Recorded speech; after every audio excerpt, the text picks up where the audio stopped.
Well, hello there. Happy No Nonsense November, day 26. Sharon Horne-Ellstrom here. And every day this month, we are doing a tool. I'm sharing a tool that I've used throughout my life and kind of old now. So I've gotten a lot of experience using different tools. I spent decades in corporate America and double the decades in running my own businesses and doing things like that, all different industries. And over those years, I've had the opportunity to try and learn all kinds of different strategies, all different tools, all different techniques, all kinds of shortcuts, all kinds of cheat sheets. Today's tool is what I call checklists. Now, checklists can be forms or process checklists or worksheets or play sheets, any kind of a form or tool, a document that you use that helps you remember to follow a process or to document a process or keep track of what you're doing. And we've talked about documenting and writing things down a lot during this tools, right? Obviously, I have a propensity and a love of writing things down. Why? Because I know we're human beings, and if we don't write things down, we will never remember what we've said or done before. We think we will, but we never will. You know, we talked about it from the beginning of the this month. I think like the 3rd of November, we talked about journaling. The 9th or so, we talked about goals and the importance of writing them down. We talked about flip books. We've talked about audits, problem solving, decision making. All of those things require that we write things down or find some way to document them on the computer. So today, I'm going to talk about checklists and the importance of having and creating your own checklist. Now, I will say this is one of my secret success strategies to making things work out right for me. Once I go through all the challenge of figuring out how to do something and get it to give me the result I want, one of the first things I do is I write down the process, I analyze that process, I optimize that process, and then I create some kind of a form or a check sheet to make sure that I follow that process every time. For example, I make videos every day, video content. Now, I have a checklist of what I do with those videos after I create them. If I just talked to myself and never shared the videos and never followed my checklist and put them out in the world, what would be the point? There would be no point. It would just be me talking to myself. So I have a checklist and a cheat sheet for that process. Every process that's important to me, I have a checklist or a cheat sheet or a form or a data collection unit either on the computer, or there's apps to do all these things nowadays as well.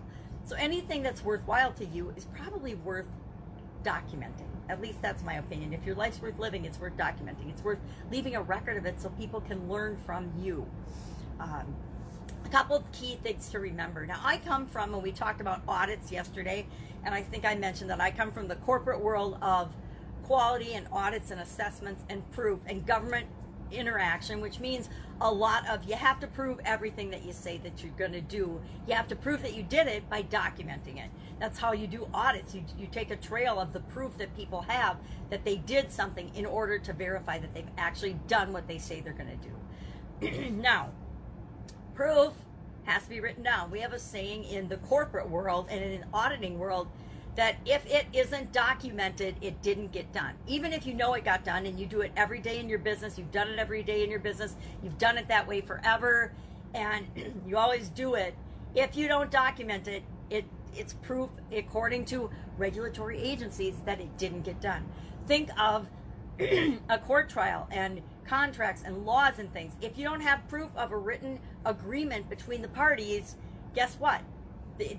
It means that it didn't happen. So I learned that the hard way with a partnership agreement.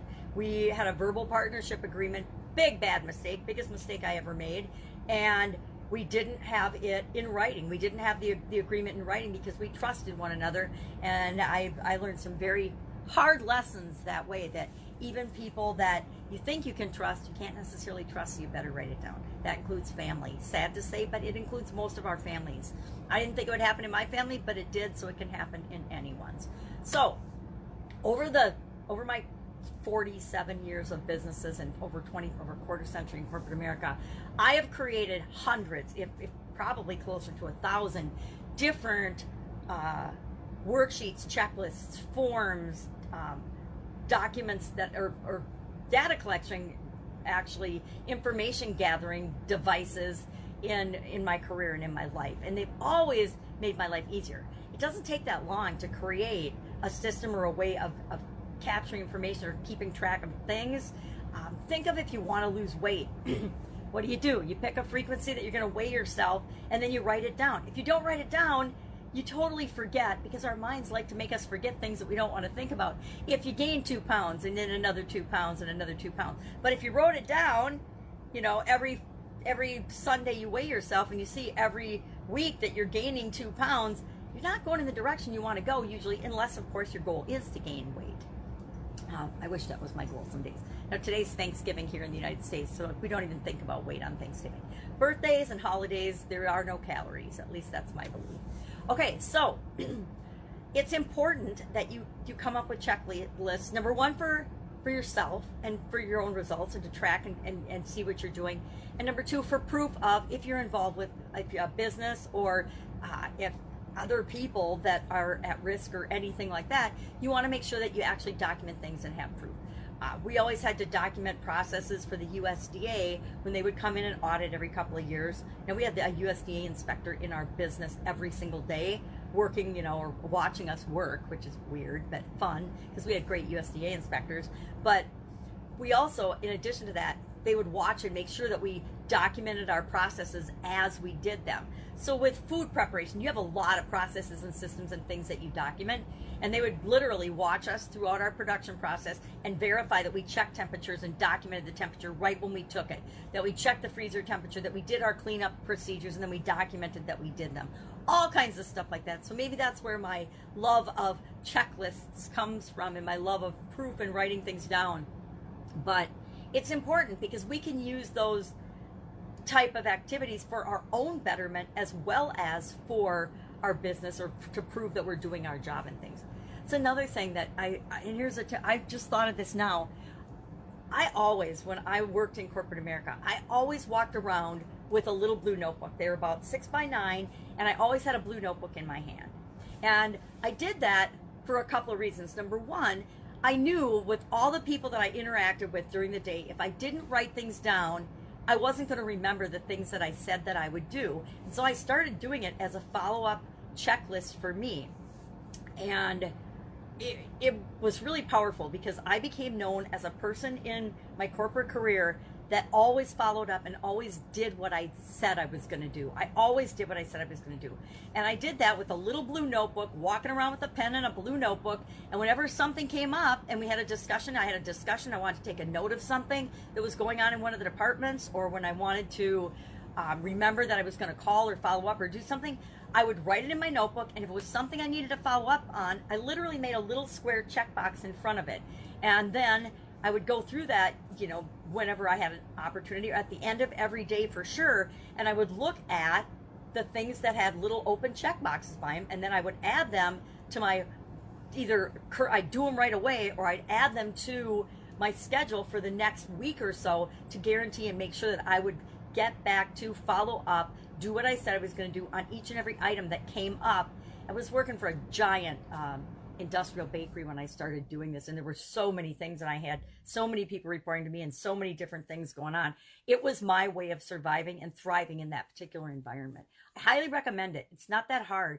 If you ever see me on the street or walking around or something, and you stop me, you say, hey, do you have a checklist on you or a notebook on you? I guarantee 100% that I will have a notebook on me. Even when I'm walking out in nature, I always have at least a little notebook in my backpack or in my pocket or something, because that's how important it is to me that we keep track of the things that are important to us.